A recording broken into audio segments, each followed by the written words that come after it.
on today's Tech Help for Churches. Streamable, downloadable, playable, and taking your podcast to the next level.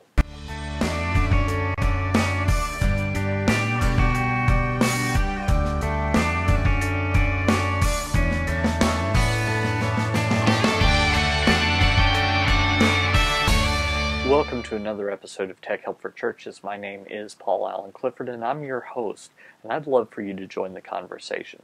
So head on over to trinitydigitalmedia.com/contact, or leave your comments in the comment bar below, whether you're watching this on YouTube or on trinitydigitalmedia.com. Either way is fine. If you would like to go see all my content, then please head over to the blog trinitydigitalmedia.com. All of those are spelled just the normal way. If you would like to leave a comment in another way, well, I've got a comment thread set up just for all this contact information, and that is trinitydigitalmedia.com/contact. And there you can leave your questions, comments, etc. You'll also see all the contact information there, like my email address, paul@trinitydigitalmedia.com, the 1-800 number, 1-877-763-3246. That's 1-877-POD-ECHO for you to echo back to this podcast. Also my Twitter handle, which is Paul Allen Cliff, PAULALANCLIF. And you can send me a tweet there, send me a direct message if I follow you already, or just send me an @ mention and we'll go there and do it that way. So if you're just now joining the show, you might know that we're talking about my first book, Podcasting Church, which is available at AMZN, or AM as in Mary, ZN as in Nancy.to/podcastchurch. That's the Amazon short code, just easier to remember. And you can download that. And right now we are on Chapter 15, Streamable, Downloadable, and Playable. Now, what do I mean by that? Well, as a podcaster, you have a distinct advantage over media companies. The big media companies make their money if you consume their content in a certain way. And that's fine. It's their content. They can do what they want. I just think that they're really missing out on an opportunity. Let me give you a perfect example. Right now, I want to catch up on Agents of S.H.I.E.L.D., but I can't. You see, the big media company that releases that, ABC, while they have links on their show, on their website to it, it's only for clips for the first 17 episodes. And the full episodes, which they can monetize through ads, are only available, only the last 4 episodes. Well, I haven't seen the first 17, and while I could kind of watch them out of order, it just seems kind of silly. Now, what they don't get is there is competition for them, and that is BitTorrent, or some illegal downloading site. Now, personally, I have an ethical problem with this, but not everyone does. In fact, a lot of people don't have any problem whatsoever. It was free on TV, why shouldn't it be free now? That's their thinking. Now, I don't agree with that thinking, but this provides an opportunity. As a podcaster, as a new media person, you can make your content available anytime that you want and make it easily available. So the first way you should do that is make it downloadable. Right now, there's no good way for me to download Agents of S.H.I.E.L.D. in a legal way, other than going to BitTorrent. Maybe I could get it off of iTunes, but it would be expensive. Where once the DVD comes out, I can buy the whole season for like $15, $20. right now each individual episode is going to be prohibitively expensive, and it might not even be available just yet. So that's an opportunity for you to take a hold of this and do something in your media, the media that your church creates, that doesn't have that limitation. So I think that, number one, it should be downloadable. Now, that's really the heart of podcasting. If you've heard some of my discussions on what a podcast is and what a podcast isn't, you'll know that a podcast is downloadable media that's delivered automatically through an RSS 2.0 feed using the enclosure tag. That's a lot of gobbledygook, but let's just suffice it to say that streaming only does not a podcast make. Number two, streamable. So while technically the media doesn't need to be streamable, I think that it's very helpful to people to make media that is streamable. So the prime example is there's a service called Stitcher, Stitcher. Now, Stitcher is the second largest aggregator of podcasts online, and part of the reason is their business model is they distribute podcasts streaming. So if someone is out and about and they've run out of podcasts, well, they can just fire up the Stitcher app and use the bandwidth on their smartphone's data connection to just listen to it streaming. And that works perfectly fine. So having streamable media, not live stream, just streamable, is another good way to have it so that people can consume it even if they haven't downloaded it already. So downloadable, streamable, and number three, playable. Now, of course, if it's downloadable or streamable, it's playable, isn't it? Maybe. You see, there's something called DRM. That stands for Digital Rights Management. And the big media companies love to put DRM on their media files to limit accessibility to it. That's really not a good way to get it out. Now, they don't have a problem with not enough audience, so that's why they do it this way. But I think that, again, this is another opportunity. You need to make your media easily playable without any sort of scheme or anything that's holding back the media from being easily consumed. So make it as playable as possible. Now there's a caution here. You can get to the point where you start making a separate file type for every possible situation, and then it just becomes ungainly. This is especially the case for video, where you can have a full HD feed, then you can have a 720p feed, you can have a 360p feed that's really small but still watchable, and then you start thinking, well, maybe I ought to do WebM. Yeah, I ought to have that as a backup codec. And before you know it, you've got all kinds of media files that you're creating, and it's really not getting you much more audience because the committed people can watch it any number of ways, but it's adding a lot of work to what you're doing. So be careful as you're making something playable that you're not making it playable at the expense of way too much work for yourself. We want it to be available, but we don't want it to be, well, we don't want it to be so much work that you can't make more. Do you see? So you want to strike that balance.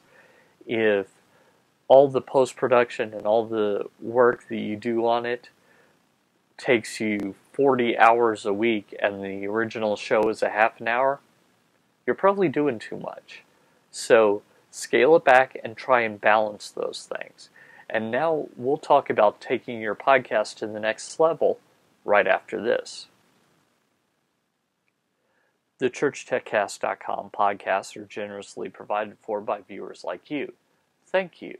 Head on over to patreon.com/PaulAllenCliff. That's patreon.com/PaulAllenclif, and you can support the show for as little as $1 a month.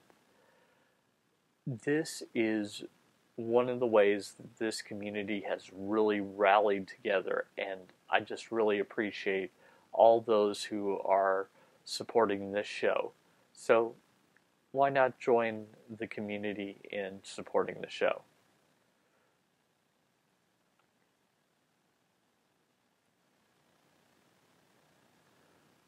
Now let's talk just a little bit about taking your podcast to the next level. To borrow a phrase from podcast answer man Cliff Ravenscraft, I really think that this is doable. Let me tell you a story. You might have heard this story before, but when I was a senior in college, I went on a plane ride to London, England, and we visited a bunch of museums and everything. I actually saw the oldest known manuscript of Beowulf. I saw the Rosetta Stone, not to be confused with the language software that you can get now. The original Rosetta Stone, which had messages written in 3 languages, Greek, Latin, I believe it was Greek, Latin, and Egyptian, and it's how current scholars can actually read Egyptian is because of the Rosetta Stone. If I'm right, this thing was just laying out, and I actually got to touch it, and it was just incredible. So, while I was there, I was noticing that there were all sorts of art students with big boards in front of them, like drawing or painting or doing something in the museum.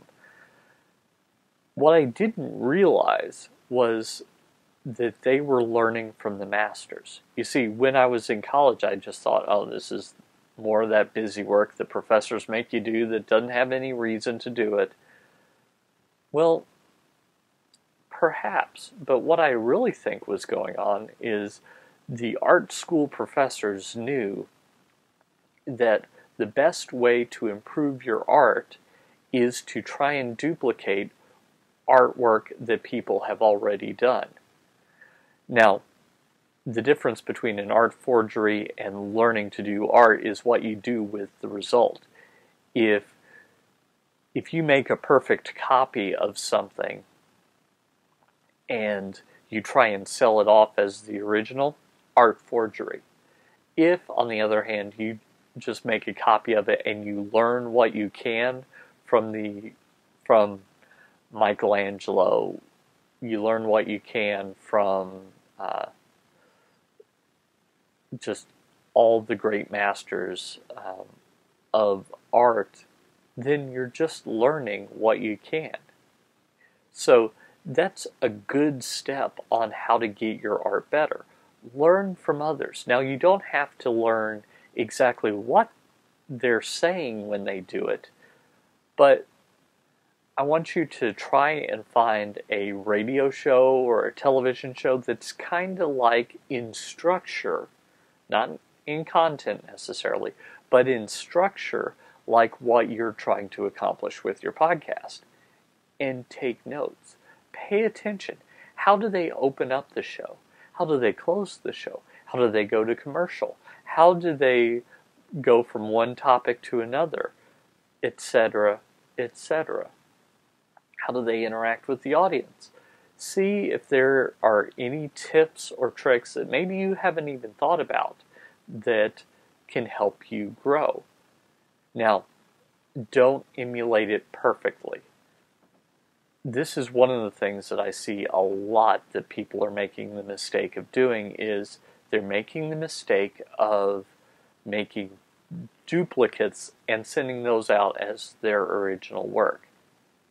One of the top podcasts right now is the Entrepreneur on Fire podcast.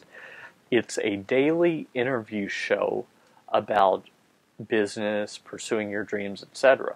Well, there are a lot of daily entrepreneurial podcasts that are interview shows out there right now. Because John Lee Dumas from Entrepreneur on Fire is making a lot of money. People think, oh, well, this is just the formula of how you make a lot of money. But is it?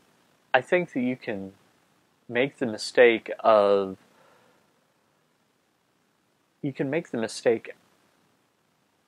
trying to emulate too perfectly. So why not take what you have and remix that? So take the Entrepreneur on Fire format where it has interviews and remove the interview portion and just talk with a co-host about different struggles every day. Slight tweak, slight remix, way to make it your own. Instead of making it a daily podcast, make it a weekly podcast. And again, maybe have a short interview segment, but also have a roundtable discussion, for example. So you can change that, you can change the subject matter, you can change a lot of things and make it your own. So remix the subjects. Take bits and pieces of ideas from different areas and make something that is your own.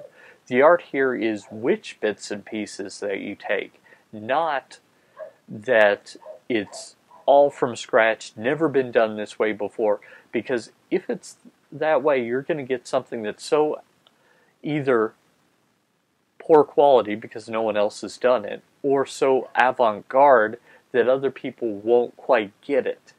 And so I want to caution you about doing that. But think of how you can kind of find the genre skeleton. I've talked about genre in the past. Find the skeleton that you want to build on and then flesh it out with the bones, not the bones, flesh it out with muscles and skin and organs that are your own. When you think about this, two skeletons look very similar. It's the outside that makes each person look unique. So, I want you to think of how someone does a show as kind of the skeleton and what you bring to it as the muscles, the organs, and the skin and hair and all that make it your own. So that's the second thing. The third thing is I want you to practice. Now there's an old saying that says practice makes perfect, and there's some truth to that, but there's also some truth to the fact that practice makes permanent. That if you do something the wrong way over and over and over again, it's going to be harder to do it the right way. So I want you to continually strive for improvement, to get better and better with your podcast and see if you can't do that to just take it to the next level. I also tell you that while my shows are all very lonely things where it's just me, except when I have interviews on the Eternity Changers show, but I haven't had one in about a month, 6 weeks, something like that. They're very lonely, but they don't have to be. It could be that you need a co-host. And so that's something that I'm always thinking about doing is where can I add a co-host? Where can I add support personnel? Where can I add people into the mix to make it better? Just something else for you to consider. Getting feedback. Talk to your audience. You'll notice that at the beginning of every show that I do, I ask for feedback. And I don't get a lot, but I would love to get more. I would love for people to say, hey, Paul, the thing that you did there, that didn't quite work. Because sometimes I think it might not quite work, but I don't know.